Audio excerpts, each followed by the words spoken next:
The 80 series Toyota Land Cruiser is an iconic four-wheel drive machine, and it often comes up on the forums, which one do you get, FJ80 or an FZJ80? And I'm here to tell you that the FJ80 is the best bang for buck Land Cruiser that you can get today.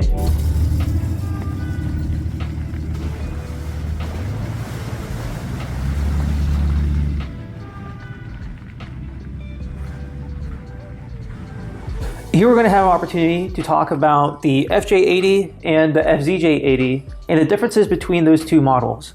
Now, the FJ80 is really known for the lack of power, the lack of features, and the lack of lockers.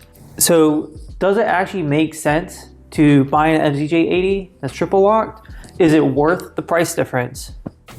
Before we even start looking at the greater differences between these two models, we need to start and even just question, what are we looking for in the 80 series, right?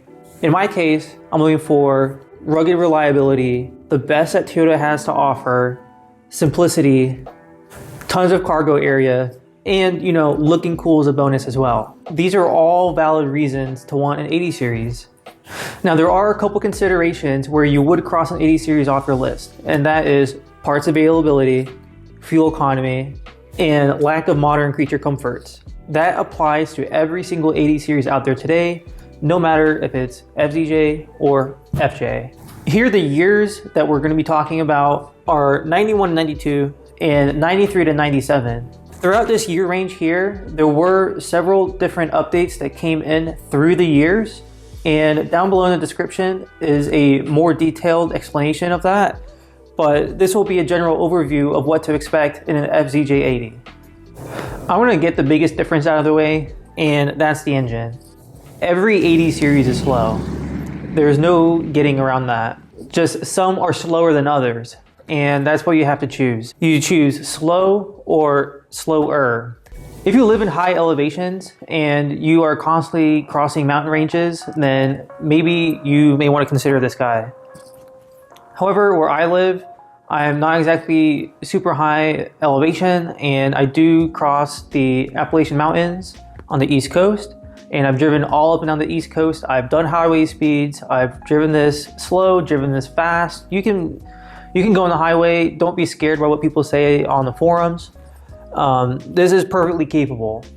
Now, where people go wrong is they buy a 500-pound bumper and winch setup on the front, and then they put another tire carrier, 50 extra gallons of gas, 50 gallons of water, roof rack, sliding drawers, whatever, and they turn their already almost 5,000-pound truck into a 7,000-pound truck, and then they wonder why their 80 series is so slow. Well, that's why.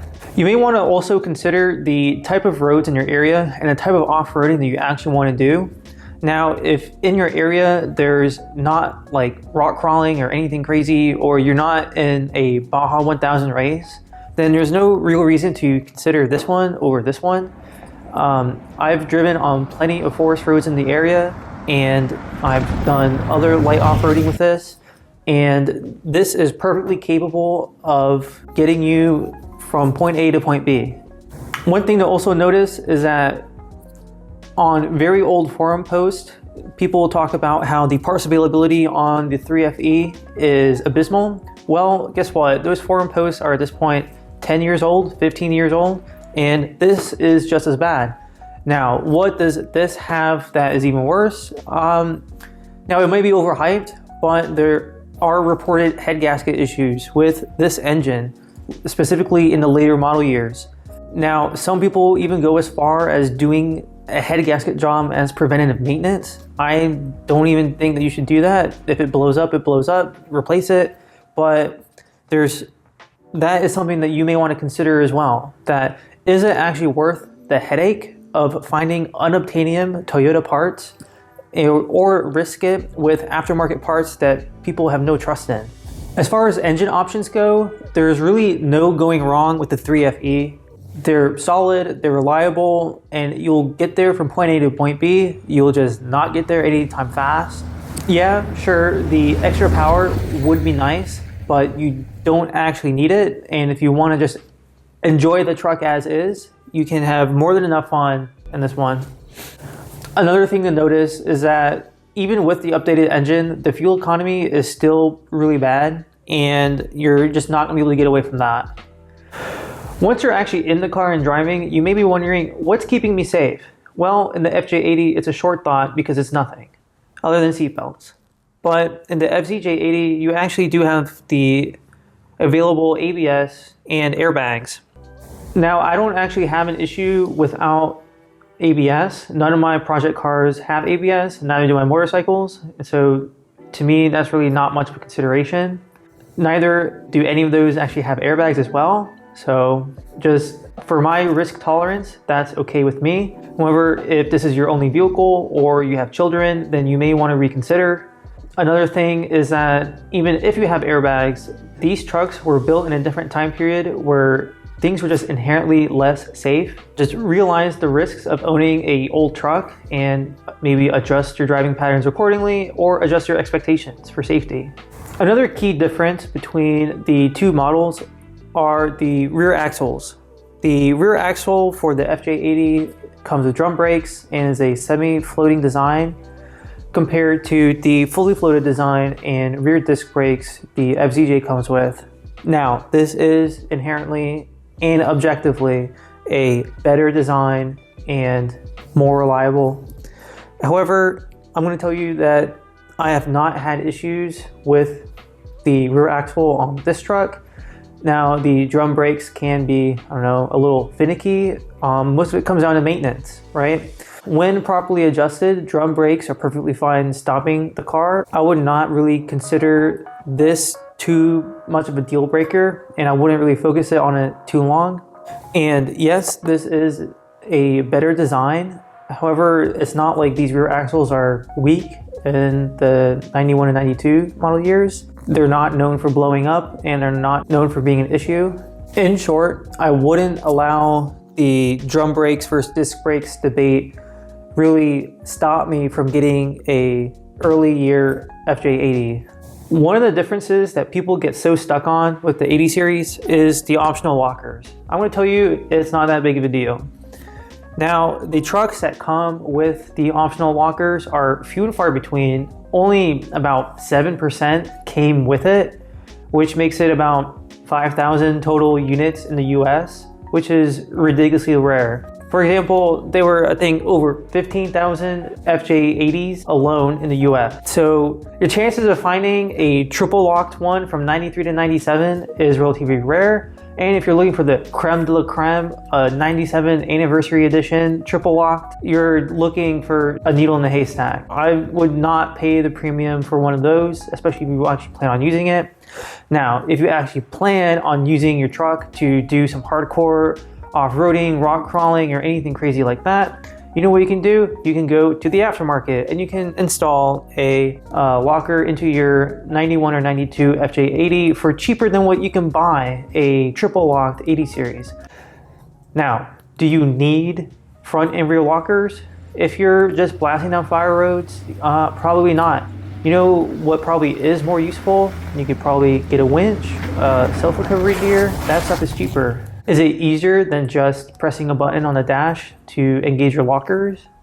No, but the aftermarket exists for a reason, and you can very easily get that if you wanted. So unfortunately, these FJ80s only came with the center diff lock switch on the dash to lock the center diff to turn it into a true four-wheel drive system.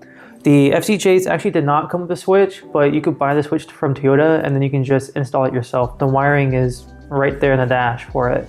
Now, the last difference that actually does make a difference is OBD2 versus OBD1, and 93 to 94 had kind of like a OBD 1.5. A lot of states actually require vehicle inspections. I know in some states, if you have a check engine light on, that's considered an automatic failure. So I would imagine you're a lot more likely to have a check engine light on with this OBD2 system. So in the end, why should you actually consider the FJ80?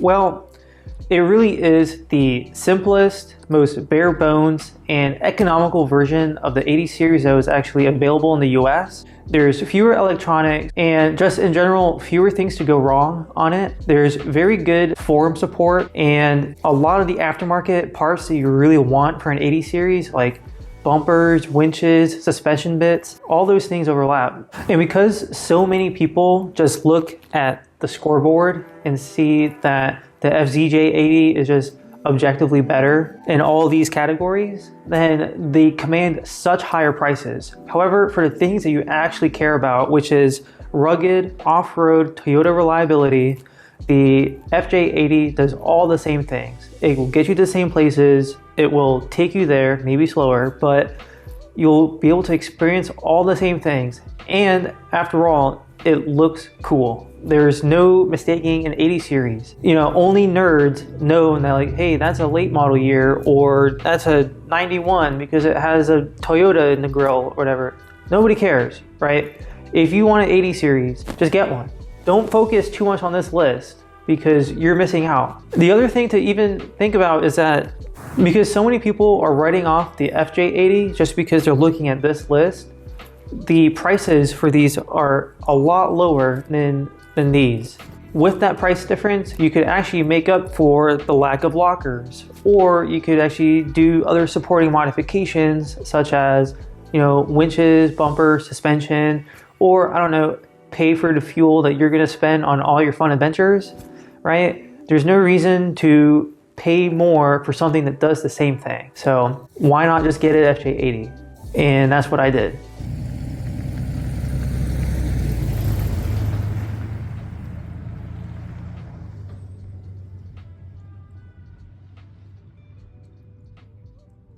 If you found anything in this video helpful or at all interesting, then go ahead, like, comment, or subscribe. If there's anything that you want to see that was specifically in the background or more about this, then be sure to leave a comment below on what exactly you want to see. And thanks for watching.